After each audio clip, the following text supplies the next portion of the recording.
Hello, आप सभी को मेरे यूट्यूब चैनल में स्वागत है। आज जो है एक झारखंड कर्मचारी आयोग जेएसएससी की तरफ से एक न्यू फ्रेश एडवर्टाइजमेंट आया है। यहाँ पे देख सकते हैं। यहाँ पे जो है झारखंड कर्मचारी चयन आयोग की तरफ से आज के डेट में फॉर्म फिल होना शुरू हो गया है। 7 तारीख को जिस टाइम मैं वीडियो रिकॉर्ड कर रहा हूँ उसमें फॉर्म फिल होना स्टार्ट हो गया है।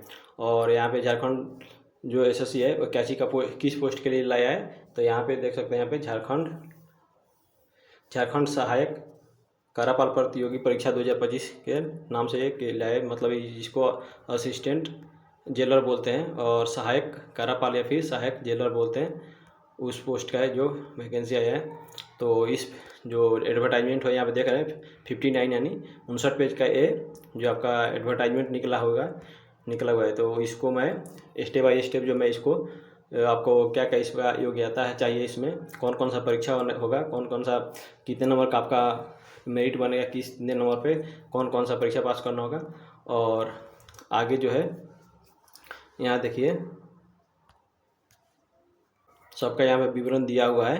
तो इसलिए मैं सबको तालिका वाइज जो भी है कंडिका इसमें दिया है उसको मैं विवरण के अनुसार जो मैं इसको डिस्कस कर रहा हूँ। तब तक आपसे एक रिक्वेस्ट है, आप लोग चैनल पर नए हैं तो प्लीज़ इसको शेयर सब्सक्राइब कर दीजिए, एक लाइक कर दीजिए और अपने ज़रूरतमंद दोस्तों के पास शेयर कर दीजिए, ताकि जो भी आने वाला जो एडवर्टाइजमेंट है, नोटिफिकेशन है, चाहे पूरा ऑल इंडिया से जहाँ भी से आता है, जो भी नोटिफिकेशन आता है तो सबसे पहले अपने चैनल पर लेकर आता हूँ। तो इसलिए आप लोग सब्सक्राइब कर दीजिए।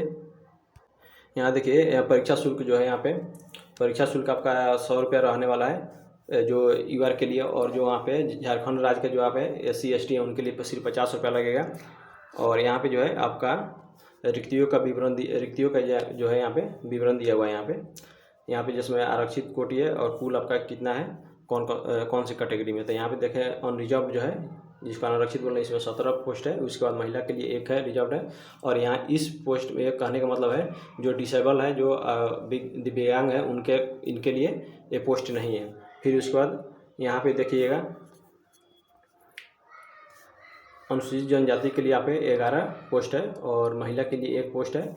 फिर अनुसूचित जाति के लिए जो इसको SC बोलते हैं, इसको ST बोलते हैं, इसको SC बोलते हैं, तो इसमें SC के लिए 4 गो है और इसमें महिला के लिए 0 सीट है। उसी प्रकार यहाँ देखिएगा, यहाँ पे अति पिछड़ा वर्ग के लिए यहाँ पे 3 गो है सीट आपका। उसका महिला के लिए फिर इस यहाँ से जो महिला के लिए 0 है और टोटल है महिला का सीट देखिएगा तो इसमें 2 है। आपका कुल जो है योग देखिएगा तो 42 यानी 42 पोस्ट के लिए वैकेंसी निकली हुई है टोटल 2025 का वैकेंसी है। अच्छा, उसके बाद जो है आपका ये जो परीक्षा जो लेगा यहाँ पे झारखंड सहायक कारा प्रतियोगी परीक्षा के नाम से जो कि झारखंड SSC लेगा इसका। और यहाँ पे जो है आपका पद के नाम यहाँ देख लीजिए, यहाँ पे सहायक कार्यपाल होगा। उसके बाद आपका सबसे बड़ा बात है कि सब लोग इस एथी के लिए इंतजार करता है कि मैं जो जिस पोस्ट के लिए मैं फॉर रहा हूँ उसका सैलरी क्या होगा। तो सैलरी यहाँ पे देख लीजिए, आपका वर्तमान वेतनमान जो होगा आपका पे मैट्रिक्स लेवल 5 का होगा, जिसमें आपका 29,200 आपका पे मैट्रिक्स बनेगा। और आपका अधिकतम जो 92,300, मतलब कि आपका ये तो पे मैट्रिक्स होगा। उसके बाद इसमें जो आपका TA होगा, DA होगा और HRA होगा, ये सब इंक्लूड होगा कि एटलीस्ट 55 या 50,000 के अप्रॉक्स जाएगा। आपको कैश इन हैंड उतना मिल जाएगा 50,000।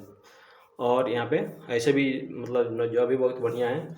उसके बाद यहाँ पे आपका न्यूनतम शैक्षणिक योग्यता क्या रहने वाला है, ये नीचे जो है तालिका में यहाँ पे बताया गया है।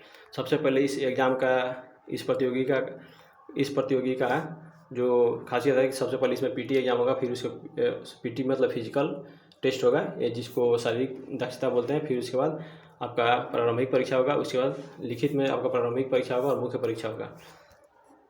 अब यहाँ पे जो है आपका कुछ जो आपका खेल कूद से प्रतियोगिता स्तर पे जो आप जैसे भारतीय ओलंपिक संघ या फिर उससे संबंधित फेडरेशन से आपको तृतीय स्थान उसमें प्राप्त किए होइएगा तो आपको इसमें छूट मिलने वाला है। या फिर उसके बाद आप झारखंड ओलंपिक से यदि करते हैं प्रथम स्थान होना चाहिए, या फिर राष्ट्रीय रिकॉर्ड स्थापित करने वाले खिलाड़ी जो है यहाँ पे राष्ट्रीय रिकॉर्ड के आपको होना चाहिए, तो उसमें आपको जो है छूट मिलेगा।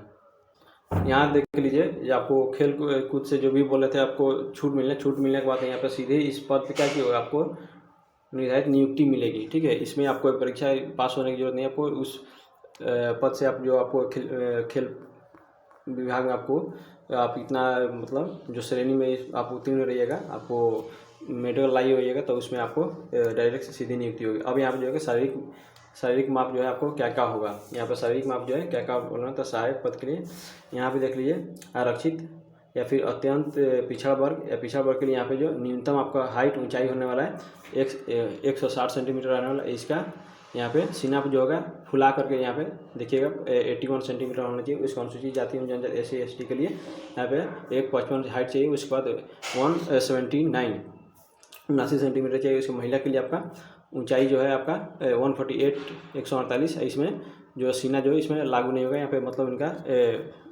इसका मेजरमेंट नहीं होगा। और यहाँ पे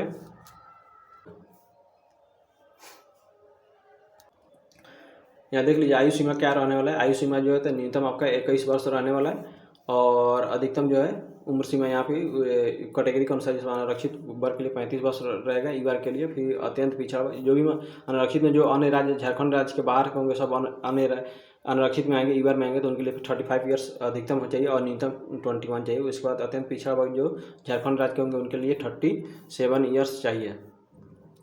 और उसके बाद जो है यहाँ पे महिला के लिए यहाँ देख लीजिए, महिला के लिए यहाँ पे जो है यहाँ पे अनारक्षित जो वर्ग के पीछे अत्यंत पिछड़ा 38 वर्ष चाहिए। और फिर उसके बाद अनुसूचित जाति SC ST के लिए महिला के लिए 40 वर्ष चाहिए यहाँ पे।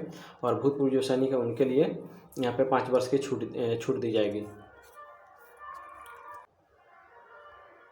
आप जो भी जातिवासी जो बनेगा यहाँ पे जाति प्रमाण पत्र आपको किस लेवल का बनवाना होगा, तो जिला लेवल का बनवाना होगा। यहाँ पे अनुमंडल लेवल के भी चल जाएगा। उसके बाद यहाँ पे ब्लॉक लेवल से नहीं होगा। उसके बाद गैर क्रीमिलियर जो है उनको जो क्रीमिलियर बनवाना होगा आपको OBC के लिए जो झारखंड के होंगे। और यहाँ पे ऑनलाइन जो होता है आवेदन करने का प्रक्रिया यही रहेगा कि इसके जो ऑफिशियल साइट है यहाँ पे JSLC के यहाँ पे जाइए वहाँ पे। उसके बाद आपको एक यहाँ ये वाला साइट है, इस साइट पे जाइए और यहाँ पे आप एक रजिस्ट्रेशन कीजिएगा। रजिस्ट्रेशन करने के बाद जो है सबमिट करने के बाद आपको फॉर्म फिल करने के लिए खुलेगा, साइट खुलेगा, वहाँ फॉर्म फिल कीजिए और जो बेसिक जो डाटा है आपको एजुकेशनल और आपका पर्सनल डाटा होगा फिल कीजिएगा। उसके बाद लास्ट में जो परीक्षा शुल्क यहाँ पे जो है अथी फाइनल जो सबमिट करने से पहले यहाँ पे परीक्षा शुल्क जो है आप जमा कीजिएगा। और परीक्षा शुल्क जो है जमा करने के बाद यहाँ पे देखिएगा, यहाँ पे आपको ऑनलाइन ही परीक्षा जो है शुल्क जमा करना होगा। परीक्षा का आपका प्रारूप क्या रहेगा, तो प्रारूप जो होगा परीक्षा का यहाँ पे देख लीजिएगा। सबसे पहले आपका PT परीक्षा जिसको फिजिकल टेस्ट बोलते हैं, फिर शारीरिक दक्षता परीक्षा होगा। दूसरा आपका लिखित परीक्षा होगा। तीसरी का चिकित्सकीय जांच जिसको मेडिकल टेस्ट बोलते हैं ये होगा। और बता दूं मैं जो आपको लिखित परीक्षा जो है शारीरिक दक्षता परीक्षा सिर्फ और सिर्फ क्या है आपका क्वालिफाइंग मार्क का है। इस पे जो मेरिट नहीं बनेगा। लिखित परीक्षा पे आपका ये होगा। लिखित परीक्षा देखिए जो PT होगा या फिर आपका मुख्य परीक्षा होगा। यदि एक से अधिक तालीम होता है तो उसमें नॉर्मलाइजेशन होगा। आपका मेनली जो PT परीक्षा में नॉर्मलाइजेशन होगा। उसके बाद चिकित्सकीय जांच होने के बाद फाइनल आपका जो मेरिट बनेगा। उसके बाद शारीरिक दक्षता में आप देख लीजिए यहाँ पे क्या क्या होगा। तो यहाँ पे जो है यहाँ पे पुरुषों के लिए यहाँ पे जो है आपका रहने वाला है 6 मिनट में आपका 1600 मीटर का दौड़। फिर यहाँ पे महिलाओं के लिए जो है 1600 मीटर का दौड़ होगा 10 मिनट में। आपका डिस्टेंस जो है ना सेम रहने वाला है 1600 मीटर यहाँ पे, लेकिन यहाँ पे टाइम ड्यूरेशन जो है तो महिलाओं के लिए 4 मिनट का बढ़ाया जा रहा है 10 मिनट का। उसके बाद जो यहाँ पे परीक्षा का जो स्वरूप है पाठ्यक्रम जो होगा यहाँ पे देख सकते हैं। शारीरिक दक्षता परीक्षा में यदि आप 50,000 से जो है कम जो लोग पास होते हैं तो उनका जो PT न लेकर के डायरेक्ट आपका मुख्य परीक्षा लिया जाएगा। और यदि 50,000 से ज़्यादा PT आपका शारीरिक परीक्षा दक्षता में पास होते हैं तो वहाँ पे जो आपका PT परीक्षा लिया जाएगा। और PT परीक्षा जो यहाँ पे प्रारंभिक परीक्षा जिसको लिखित परीक्षा जो है उसका विषय यहाँ पे रहने वाला है। यहाँ पे देख सकते हैं इस गोला में टोटल आपका 120 गो क्वेश्चन होगा 120 नंबर का। और यहाँ पे सब्जेक्ट सामान्य अध्ययन 30 नंबर का। झारखंड से संबंधित ज्ञान जो होगा 60 प्रश्न होगा। सामान्य गणित जो होगा 10 नंबर का 10 क्वेश्चन होगा। उसके बाद सामान्य विज्ञान 10। उसके बाद सामान्य जिसको क्षमता जांच या फिर रीजनिंग जिसको बोलते हैं 10 नंबर का होगा। इसमें ज़्यादा वेटेज दिया गया है झारखंड राज्य से संबंधित ज्ञान जिसको झारखंड सामान्य ज्ञान बोलते हैं उसको।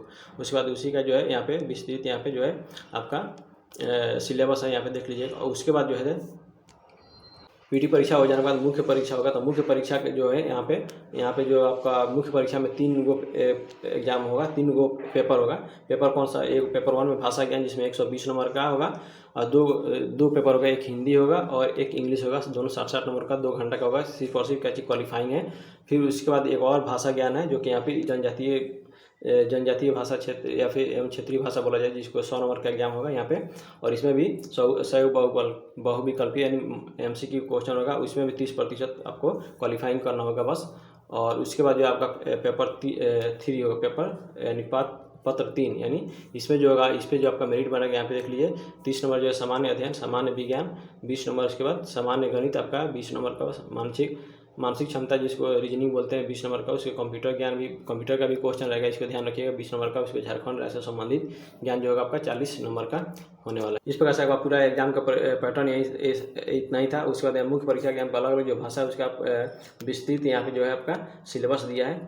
और बस इतना ही था। आप अभी भी आप चैनल को सब्सक्राइब नहीं किए तो सब्सक्राइब कर लीजिए, क्योंकि जिसके बाद आने वाला जो भी नोटिफिकेशन होगा सबसे पहले आपके पास पहुंचेगा। और मैं स्क्रॉल कर रहा हूँ, इसको देख लीजिए, आपका इसको स्टॉप करके पॉज करके आप देख भी सकते हैं।